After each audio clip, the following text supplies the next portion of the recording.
Hey, everybody. Good morning. We're going to do a quick little review of Act One, look at some images, and talk about everything that has happened in the play so far. So, Act One, Scene One opens up with the three witches. These are going to be important characters for the whole month of the play, but this is what kickstarts our action. The three witches meet on the heath. It is a lonely place full of thunder and lightning, and the whole point is to create a mood. This is not a comedy. This is not a romantic story. This is almost like a horror story. These hideous creatures coming out. And they speak in something called paradoxes. Paradox is a statement that seems like a contradiction, but actually contains a truth. And one of them is, when shall we meet again? When the battle's lost and won. Firsthand, this might seem like a contradiction. How can it be lost and won? And then you realize, well, for every battle, there's a winner and a loser. Depends on your point of view, your perspective.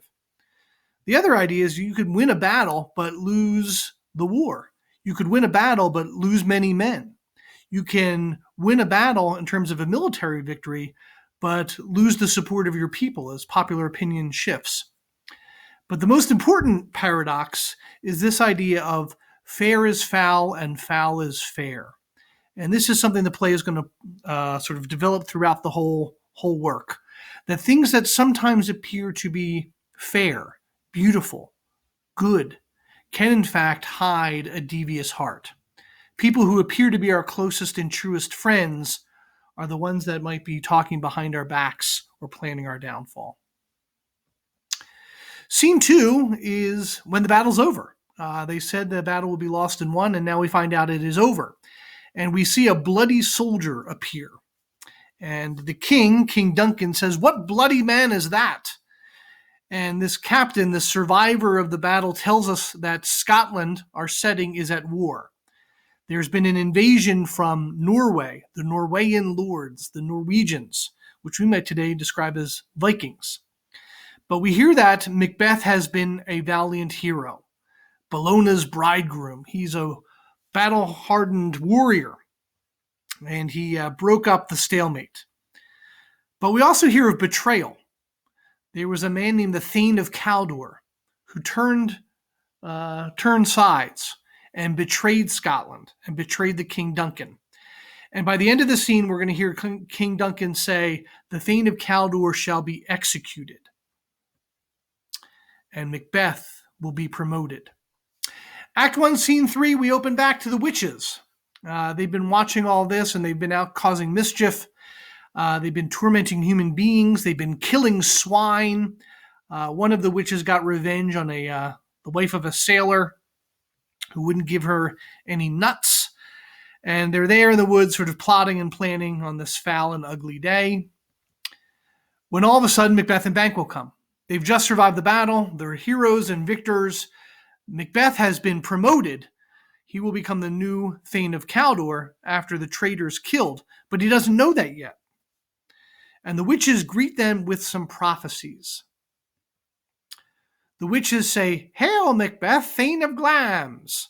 And that is what he already is. That's his title. He would expect to be called that. But then they say, "Hail, Thane of Cawdor," which he is, but doesn't know it yet. He has been promoted, but the news hasn't gotten to him yet. And lastly, they call him, "Hail, King Hereafter." This is the prediction, that he will become the king one day. As for Banquo, Macbeth's best friend, he says, "Well, what about me?" And again, they speak, but they speak in paradoxes. "Lesser than Macbeth, yet greater. Not so happy, yet happier. He shall get kings, though he won't be one." And so what we understand then is that last one is the key to the riddle. What do these prophecies mean? He will get kings but won't be one. He will beget kings. He will father kings, but he will never be king himself. And that makes the other prophecies make sense. He's lesser than Macbeth. That makes sense. Macbeth will become king, and he won't, but greater, because his descendants will become kings. Not so happy. Again, that makes sense. Macbeth will become king. He'll be happy, but happier in the long run, knowing that his line, his descendants, will become kings. Macbeth has a soliloquy. This is where he is alone on stage. Actually, I guess it's more of an aside. He's not alone, but we're privy to his thoughts. And he recognizes that this prophecy cannot be good, but it cannot be ill either. He starts by saying it cannot be good because it's already making him think of horrid images. If he's to become king, that means the current king has to die. And already he's thinking the horrid images of Duncan dying so he can become king. We now move to Act 4. Here, the evil old Thane of Cawdor is executed for being a traitor. And Malcolm, Duncan's oldest son, is named heir to the throne, the Prince of Cumberland. He'll be next in line. Duncan then talks to Macbeth and plans on visiting him at home. This seems like a happy thing. Everybody should be happy. Macbeth has just been promoted to Thane of Cawdor. Malcolm has just been promoted to Prince of Cumberland, next in line to the throne. But Macbeth isn't quite happy. And here's our first real revelation that he wants more. Stars, hide your fires. Let not light see my black and deep desires. I'm not content being Thane of Cawdor. I want to be king. And that means I've got to get rid of two people now, Duncan and his son. We jump now to Act 1, Scene 5. The setting changes. We are now in Inverness, all the way up in the northern reaches of Scotland, up where Loch Ness is. And we meet Macbeth's wife, Lady Macbeth, who receives a letter from her husband. And she gets news about all these prophecies. And she's excited. But she also is afraid that her husband is, quote, too full of the milk of human kindness. He's too good of a guy. In order to become king, you've got to be willing to be ambitious and do the dirty work. And she's afraid that what he would do highly, he would do holily. He tries to be a holy person. He tries to do the right thing.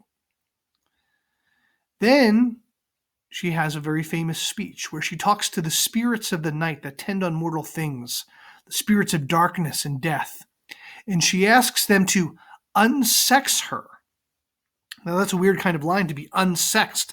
What she's really saying is, take away my sex, my gender. Make me less female.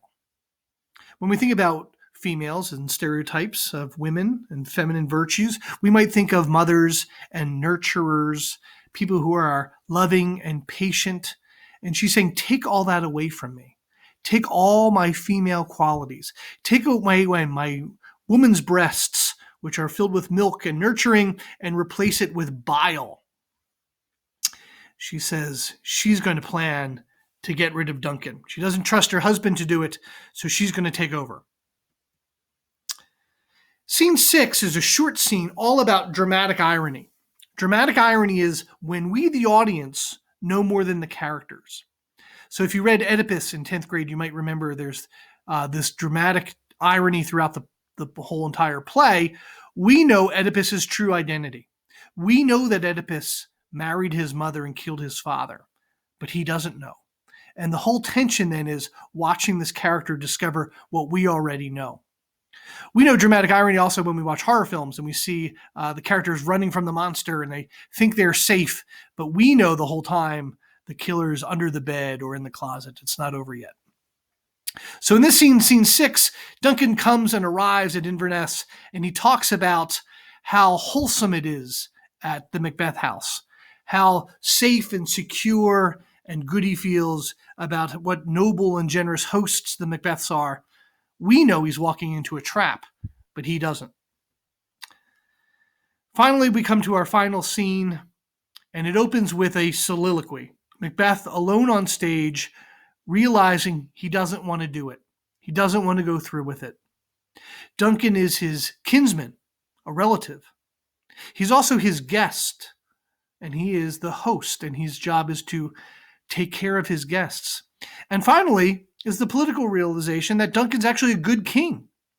Duncan is not a tyrant, an evil person. So he has no real motive other than his own ambition. So he decides, we'll proceed no further with this business. Then Lady Macbeth comes. She attacks his manhood and challenges him and calls him weak. She also tells a very disturbing story that she is known what it's like to give a baby suck, to nurse an infant child. But she would smash that baby against the wall if she made a promise to her husband. So she says, leave all the rest to me. She comes up with the plan. I'm going to get the bodyguards drunk. Not only that, I'm going to put a drug in their drinks. They will be passed out, knocked out, unconscious to the world. We can then go in, use their weapons, frame the bodyguards, and kill Duncan tonight.